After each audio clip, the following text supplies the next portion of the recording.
Hello po sa mga baguhan sa pag-aalaga ng isda. Katulad ko po, yan makikita nyo. Ako po ay nagbe-breed ng iba't ibang klaseng isda katulad ng danyos, mollies, guppies, tilapia, neon tetra po. Halos lahat po yan, puro beginner lang po yan. Ayan, makikita nyo. Unang try ko po ng pag-breed ng danyos. Ayan, napakadami po niya nilabas. Successful naman po. Pero hindi po natin alam kung mabubuhay po ba yan. Pero halos 2 weeks na rin po yan. And ito yung yung female danyos. Tapos yung male danyos. Magkaiwalay po sila. Ngayon, kapag magbe-breed lang po ako, saka lang sila pinagsasama. Ito yung sa third try ko ng pag-breed. Wala pa sila, eggs pa lang sila. Kaya wala pa kayong makikita dyan. Ito naman yung third try ko. Yung second try. Kaya makikita nyo, ayan, meron nang nagpipresim. Ayan o. Isang female at isang male po ang ginamit ko dyan. Pero ang dami niya pong nirelease na itlog. Na price. Ayan. May mga kulay na po yan.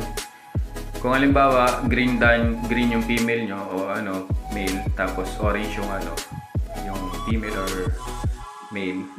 Ang lalabas po ay rin. Marami rin pong green at saka orange.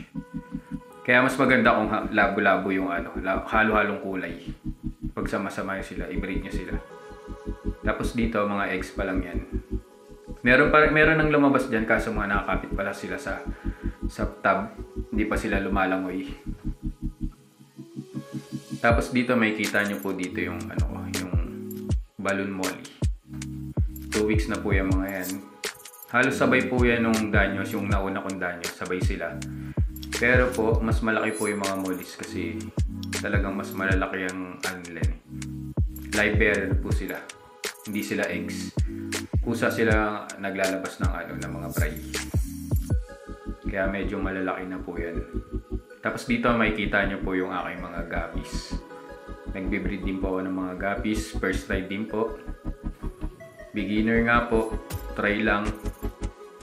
Meron na rin po ako nitong red tab. Pag nanganak po sila sa isang lalagyan, ginagawa ko po, kinukuha ko at nilalagay ko dito sa red tab para mas mabilis silang lumaki. Kasi parang ang tingin ko kasi mas malaki yung lalagyan. Mas mabilis silang lumaki. Tapos kapag malalaki na sila, doon ko na sila iniiwalay. Kapag medyo katamtaman ng nalaki, pwede na silang iiwalay. Yan po, beginner. Mga baguhan po sa pag-aalaga ng isda. Yan, nakikita niyo po yung mga guppies. May aerator po yan, pero dun sa ibang kanina wala po aerator. Salamat po.